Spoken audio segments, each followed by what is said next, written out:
father died. So we said, oh, we're going to take care of that instead. So I rescheduled the next one in Tampa. When people ask me, you know, what's the thing, you know, that you most cherish about Star Trek, it's a competition of two ideas. The first is that my father was diagnosed with cancer 2 months before I was cast in the role, and I had parents that always, you know, on the other end of the phone or at the dinner table, what do you need, honey? What can we do for you? You know, they were so supportive of me pursuing a creative life. And but a lot of kids don't get that. You know, they're always like, when are you going to get a real job, kind of thing. And my parents were never like that. They applauded all three of us, my brothers and I, in whatever our pursuits were.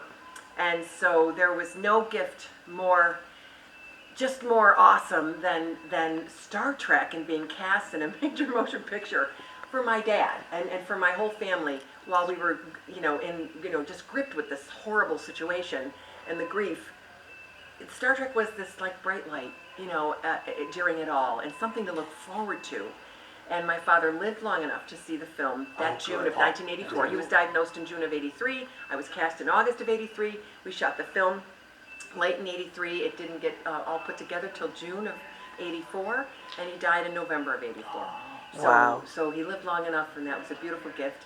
And then the other thing that I equally cherish about Star Trek is just all the people I've met and all the great friends I've made and all the fabulous places I've gone.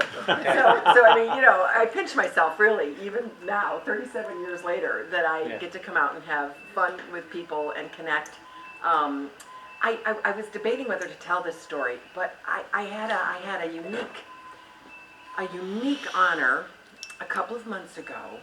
I get a voicemail from a young lady. She leaves a very polite and lovely voicemail to me. She's calling from Cleveland, and she says she's with a health organization there, and would I please call her back? And I'm thinking it's a sales call. So I wait all day, but because her message was so nice, rather than ignore it altogether, I call her back and I say, Shannon, I'm in sales, and I'm getting the gist that maybe you are too, but I don't need anything. I don't need a health program. I got Medicare. I turned 65 in June. Baby. Welcome to the club. And I said, but I had to return the call because you left such a polite message, and you sound, very lovely. And so good luck. And I said, oh, by the way, if it was a real estate need that you had, I am in real estate. I'm in sales too. Give me a holler back. So she calls me the next morning. It was a Friday. She had left the message the day before on a Thursday. And she said, Robin, let me clarify. I work in hospice, and there is a man in our palliative care center and you are his dying wish. And I said, holy shit. I said, say no more. What's the scoop? She said, we would like to bring you in to see him. And I said, I will be there today. I said, I said, I got to cancel some appointments. I said, just check into flights and I'll call you right back. And so I get off the phone with her and I Google Casanova, New York to Cleveland, and it's only a 4.5 hour drive. So I call her right back and I go, bag the airplane ticket. I said, I'll get in my car. I said, give me a couple hours just to get my shit together on my end, and I will be there. And so I got there, and I met this person that he remembered me from 1994. I met him at a convention in Youngstown, Ohio, and apparently I had been kind to him, and he had bid on an auction item. I had offered myself up a drink with Robin, for the charity auction, and he lost the bid, and he always regretted it. So there we were together. I mean, at this point, he was still upright. He was in a motorized chair. Still very. I mean, I didn't know what I was going to find, to be honest. And I was in the car when I ran back in the house, and I grabbed a Bible and I grabbed a hymnal.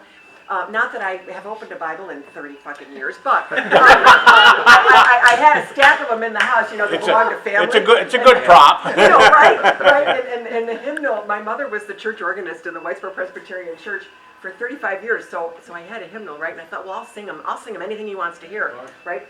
And I grabbed I Am Spock, Leonard Nimoy's biography, thinking, well, maybe he might like me to read aloud from that. And anyway, I get there and the dude's Jewish. So Old Testament. Yeah, there you There you go. go. Let me start to You find know out. what? He did not need or require the Old Testament, but I can tell you we had deep conversation about everything under the sun. You know, I said to him, look, it's your life. You've made this enormously brave decision. What happened was he had stopped dialysis a week before. So he knew he had a matter of days or weeks to live.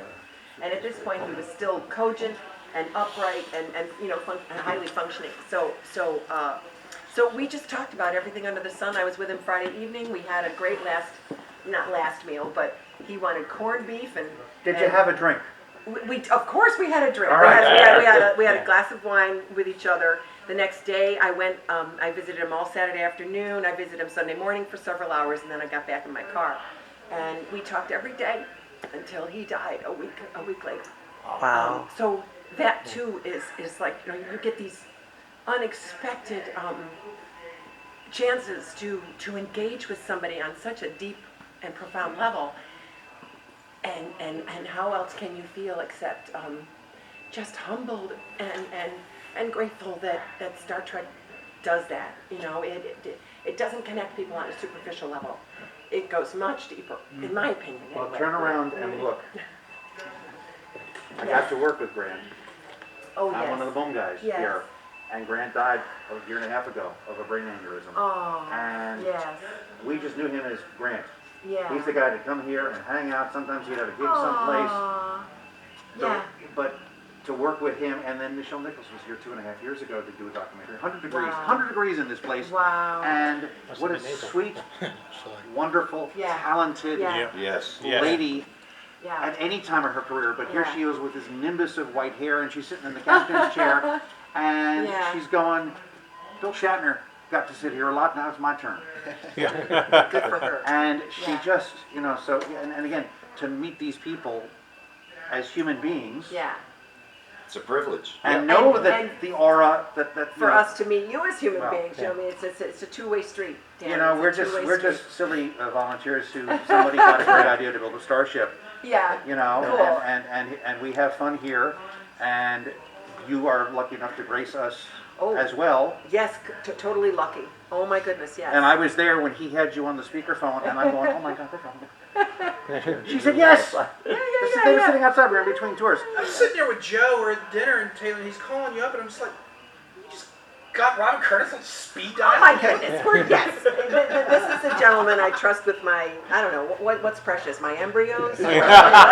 my kidney, I got you. Yeah, never giving you full help. And Oh, Robin, honey. Yeah, Robin, I want you to but meet I would trust you if you did. somebody that we got to meet here too, who lives right up the road. Yeah. This is Jack McDevitt. He's a Nebula Award-winning science fiction writer with Oh, 25 my novels goodness. to his credit. How do you do? Hi. I'm not worthy. Not like you, kid. Oh, sweetheart, I'm not And worthy. he just wrote a Thank short you. story for Asimov magazine that has the Neutral Zone Studios Oh, how exciting. as the nugget of it. And he calls me up and he goes, I can't tell you much, but it's going to be out in whatever. Look at it. And that's my copy sitting up there Oh, in the wow. zip, no, up at the entrance, At Oh, the okay. in the entrance. Ziploc bag. Uh-huh. So Very how cool. cool is that? Right. Yeah. Very, very, very cool. Nice to meet you. People we get to meet, people who cross through here, the military veterans here. Yeah. Thank you again for your service Yeah. this week especially. Thank you. Yeah. You know? And all of these guys that I get to hang out with.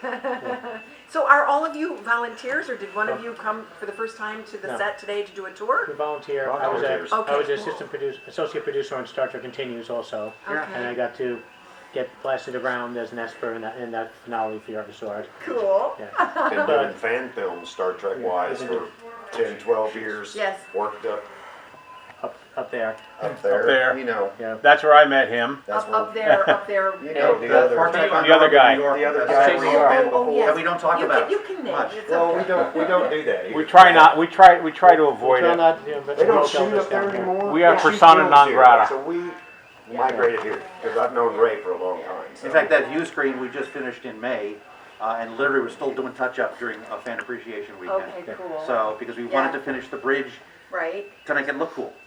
This is awesome. This is amazing. What, I'm curious what these sheets are for. We Air had, conditioning. we had to Temporary shoot a Star acquisition. Trek Continues in August, and so they brought in a truck with an AC compressor, and these were the AC vents. Oh, of And they would course. turn them on in between shoots. They let them on all night so that Sure. this place was livable. Yeah, And then yeah. finally, it was just too dang hot, and we ended up having to shoot with them, with the compressor going out there. Right. And every bit of audio that our gang did Had to be had to be redone. ADR. Yeah, yeah. It's like 100, well, when we shot with Michelle, We had portable ones in here, yeah. she's a warrior. Yeah. Some of us that are seasoned, film Yeah, people, yeah. we're fixing to pass out, and Michelle was like, It was "Are we gonna shoot 103. another take?" And Oh we're going my like, God. she was very Bless impressive her. when we met her. Especially as a any woman over 50. Yeah. Our body doesn't regulate. was like so she well. had- Like it was I'm like- hot. Just It was just like she had a waking up. bubble around her. Right. Seriously. A little bit that's of so dementia cool. was starting to kick in too. So Yeah. a little bit of dementia for her was kicking in. What is now pretty much canceled her life.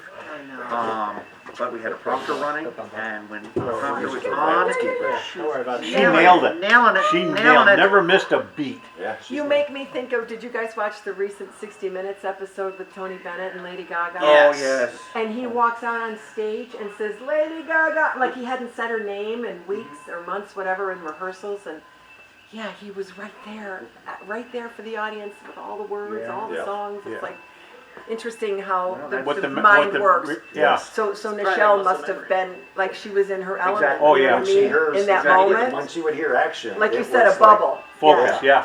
Yeah, She's yeah. That's on spot, on it's cue. like little miracles, you know? Geez, I wonder whose phone that can be. It's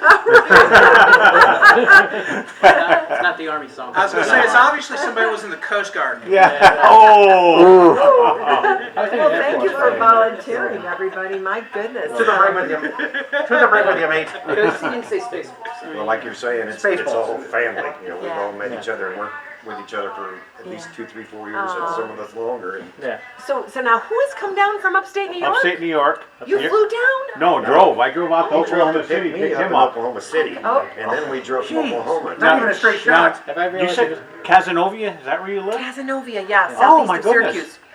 Little lake town. What time is supper? I know where it is. Yeah. What time is supper? My daughter lives in Utica. That's a day Does she? trip out there. And I grew up in New York Mills. Oh, really? Outside Utica. Oh my little God! town. So I was actually born in Utica. That's what I cleave to. Our, Yeah. our little Oh, my community, goodness. You know? Born in Manhattan, does that count? Well, maybe for You're you. born in You Memphis. flew down. You From drove Long down. Island. I flew down from Long Island. Yeah, I'm yeah. probably 2 minutes ahead of you. I actually called Ashley and said, well, if someone needs to pick you up, I thought she was coming down to pick you up at the airport. I said, well, my flight was delayed, so I'm here about the same time she's supposed to be arriving. Right. Do you want me to, hey, you want to just call her and tell her, you look for me, send me Do you need some a ride? pictures?" Sure, I said, no, sure. we ready, Larry's going to pick her up. I'm like, Yeah, okay. So yeah.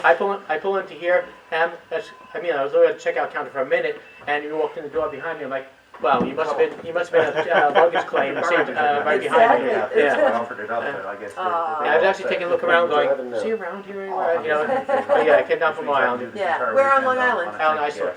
I saw, that's all the way to the end. No, we're in the middle. About a third of the way out. Oh, About a third of okay, the way out. okay. 30, about 40% of the way out, depending. On the south, Yeah. near the south, on the Where's south side. Stony? Is it Stony Brook? What's the Stony- college? Stony Brook is one of them.